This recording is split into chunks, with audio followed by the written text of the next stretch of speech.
여러분 매일 열심히 사는데 특별히 변화가 없나요? 하고 싶은 건 많은데 시간이 없나요? 하루 24시간을 48시간처럼 보내는 방법을 말씀드리겠습니다. 이번 영상 끝까지 봐주세요. 안녕하세요. 경제적 목표를 이루고 5년 만에 퇴사한 패키짱입니다. 신이 우리에게 공평하게 주어진 것은 무엇일까요? 바로 시간입니다. 여러분은 하루 24시간 어떻게 보내시나요? 아침에 일어나서 아이 챙기고 회사에 갔다 옵니다. 회사 갔다 와서는 또 집안일하고 아이 재우고 이제서야 조금 숨 돌릴만 하면 졸음이 쏟아집니다. 여러분 이렇게 보내시지 않나요? 저 또한 그랬습니다. 그런데 똑같은 24시간 어떻게 사용했기에 성공한 사람들은 그 성과를 낼 수 있었을까?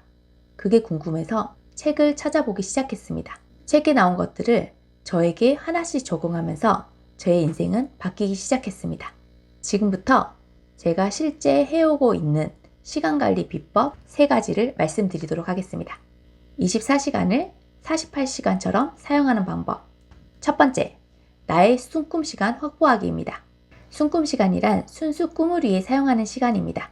이건 제가 만든 용어인데요. 어떻게 하면 시간을 확보하고 그 시간을 잘 사용할 수 있을까 생각하면서 집중하는 시간을 만들었습니다.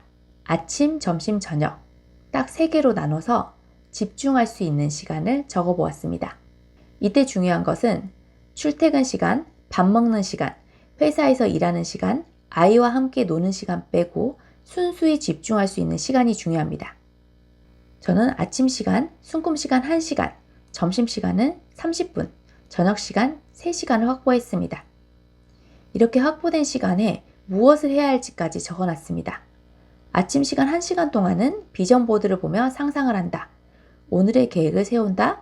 목표 관련 독서를 한다입니다. 점심시간 1시간은 밥을 간단히 먹고 남은 시간을 독서를 하거나 부동산 관련 전화, 사업 관련 전화를 했습니다. 저녁 시간 3시간은 파이프라인 늘리기 위해서 최대한 실행하는 시간을 가졌습니다. 이렇게 여러분도 하루를 3등분해서 숨꿈 시간을 적어보세요. 점심시간은 밥만 먹는 시간이 아닙니다. 숨꿈 시간이 확보됐다면 그 시간을 어떻게 보내는지도 중요합니다. 두 번째, 진짜 중요한 일에 집중하라입니다. 먼저 하고 있는 일들을 모두 적어봅니다. 회사 일, 육아, 집안일, SNS 보기 이렇게 하고 있는 일들을 모두 적어보세요. 그러면 이것들 중에 집중해야 될 것과 버려야 될 것을 이제 나누는 시간입니다. 스티븐 코비 박사의 시간 매트리스입니다. 이 표를 잠깐 설명드리겠습니다. 시간을 긴급도와 중요도 기준으로 나눕니다. 중요하면서 긴급한 일은 현재 돈을 버는 일입니다. 즉 회사와 관련된 일인데요. 보고서 작성이나 회의 등이 이 부분에 해당됩니다. 두 번째는 중요하지만 긴급하지 않은 일입니다. 커리어 개발이나 퍼스널 브랜딩, 재테크, 운동, 노후 준비, 가족과 추억 만들기는 내 행복을 위해서, 내 미래를 위해서 해야 되는 일인 건 알지만 지금 당장 월급이 나오거나 돈을 벌리지 않기 때문에 자꾸 미루는 일들입니다. 중요하지만 긴급하지 않은 일은 미래를 위한 일입니다. 이 시간이 가장 중요하겠죠? 세 번째는 긴급하지만 중요하지 않은 일입니다. 습관적으로 이메일 확인하기, 카카오톡 보기, 집안일, 공과금 내기 등입니다. 이것들은 특정한 시간에 몰아서 한 번에 처리하는 것을 추천드립니다.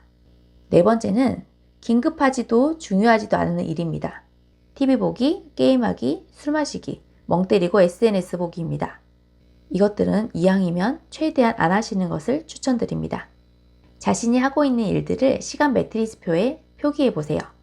그리고 중요하지만 지금 당장 안 해도 돼서 긴급하지 않다고 생각했던 일, 즉 미래를 위한 곳에 시간을 투자하시길 바랍니다.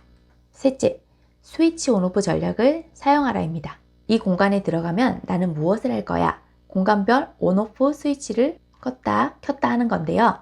저는 공간별로 무엇을 할지, 무엇을 집중할지 정의를 해놓고 그곳에 들어가면 최대한 그것만 하려고 노력했습니다. 회사에서는 회사 일에 집중한다. 거실에서는 가족과 보내는 시간이다. 내 서재에서는 자기 성장을 위해서 보내는 시간이다. 이렇게 공간별로 정의를 해놨습니다. 그래서 그 공간에 들어가면 스위치를 켜고 그 공간에 나왔을 때는 스위치를 껐습니다. 이렇게 하면 그 공간에 들어갔을 때 몰입도가 높아지더라고요. 나만의 공간을 만들고 그 공간에서는 내 꿈을 위한 시간을 보낸다. 이렇게 의미 부여를 해보세요. 집에 집중할 수 있는 공간이 없다면 집 근처 카페를 이용하시는 것도 좋습니다. 그 공간에 들어가는 순간 당신의 꿈이 펼쳐집니다. 지금까지 시간관리 3가지 방법을 알아봤습니다. 지금부터는 제가 시간관리 했을 때 사용했던 팁들 알려드리겠습니다. 첫 번째 팁은 타이머 활용하기입니다.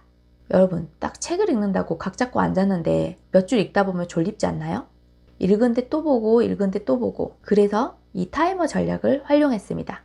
우리가 시험 볼 때 몇 분 동안 몇 문제 풀어야지 이렇게 있으면 시간이 다가올수록 굉장히 몰입도가 높아지면서 엄청나게 빨리 풀잖아요.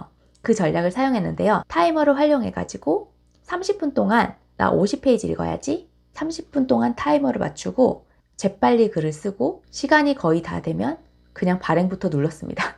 이때 타이머는 핸드폰 타이머보다는 이렇게 실제 빨간색으로 보이는 이 타이머를 활용하시는 것을 추천드립니다. 두 번째 팁은 틈 시간을 활용하라입니다.